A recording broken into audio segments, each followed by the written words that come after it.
your estate to real estate. It's Money Matters with Dino. So I typically like to just ask the questions on the show, but I can't help myself this time. I'm going to make some statements.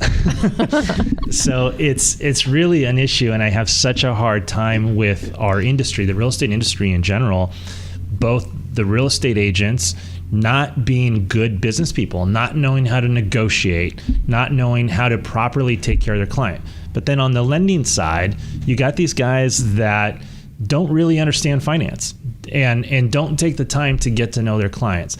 And I got to say, if you're out and you're going to be trying to buy a home, do this part early. Go get yourself a good lender, somebody that understands finances and understands the whole scope of everything. And that goes to tax preparing, right? So like how do you claim things on your tax returns? Especially if you're self-employed, there's so many different things that you might be doing to save money on taxes, but they're going to get you on buying a home. And of course, your credit. Without good credit these days, it's really difficult. Somebody else that has a lot of options.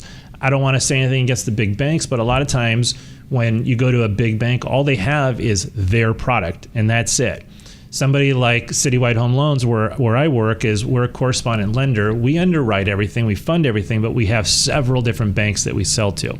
And one of the things that I do that is very important, and whether you're working with me or somebody else, I highly recommend that you do this.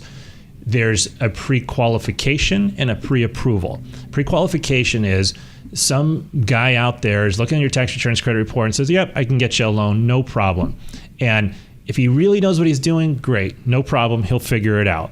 But what I suggest is that you tell him you want to get fully pre-approved. What I mean by that is that you go through the entire exercise before you start looking for homes. You get approved by the underwriter, and then when you do go make offers, instead of doing 30-day offers and doing 17-day contingency periods like a normal contract has, if there's a multiple offer situation and you have yourself, say 5-6 different people bidding on the home, imagine if you went in there and said, we're going to offer full price or maybe even a little under, but you're going to knock out all of the loan contingencies, zero, not 17 days, not 10 days, zero.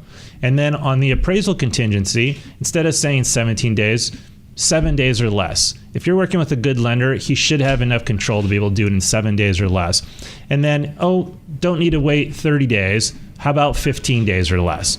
That will help you get your offer accepted. And as the market's heating up right now with the summer sales going on, I guarantee that if you do a better job by picking the people you're going to work with, you will have higher success. And if you need any help finding the right people, whether it's me or somebody else, I don't sell real estate, but I know a lot of really great real estate agents, and you need to work with a specialist in your area, call me. I will put you in touch with the right team. I promise you won't regret that. Our phone number is 949-478-4009.